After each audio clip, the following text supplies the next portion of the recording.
আমি বিশেষ চাহিদা সম্পন্ন শিক্ষার্থী। আমি ভোটে দাঁড়াইছি, আপনারা আমাকে নির্বাচিত করবেন। আমি আপনাদের সবার জন্যই কাজ করব। আমি নির্বাচন করব। আমি যখন যোগসুটা দেখলাম যে যোগসু যখন রোড ম্যাপটা দিয়েছে, তখন একটা বিষয় দেখেছি কি, সবাইকেই সুযোগ দিয়েছে, কিন্তু বিশেষ চাহিদা সম্পন্ন লোকদের এবং ছাত্রীদের জন্য কোনো সুবিধা এই যোগসু নির্বাচনে রাখেনি। তখন আমি মনে করলাম তা বিশেষ চাহিদা সম্পন্ন সত্যি ছাত্রদের কথা মাথায় রেখে আমি এখানে দাঁড়িয়ে যাব, এবং আমি সাধারণ শিক্ষার্থীর পাশাপাশি বিশেষ চাহিদা সম্পন্ন শিক্ষার্থীদের নিয়েও কাজ করবো, কেননা আমি নিজেও তো একজন বিশেষ চাহিদা সম্পন্ন শিক্ষার্থী।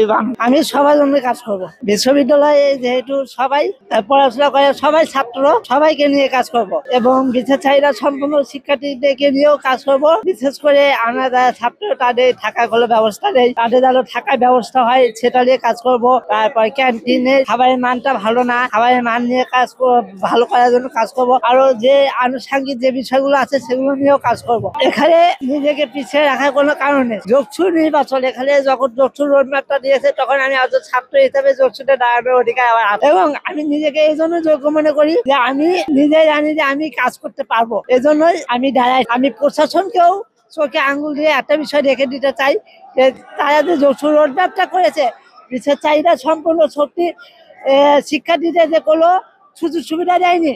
আমি এখানে দাঁড়িয়ে এবং কাজ করে সেটা প্রশাসনকে চোখে আঙ্গুল দিয়ে রেখে দিতে চাই যে না, আমাদের জন্য সব জায়গায় একটা কাজের সুযোগ করে দেওয়া উচিত।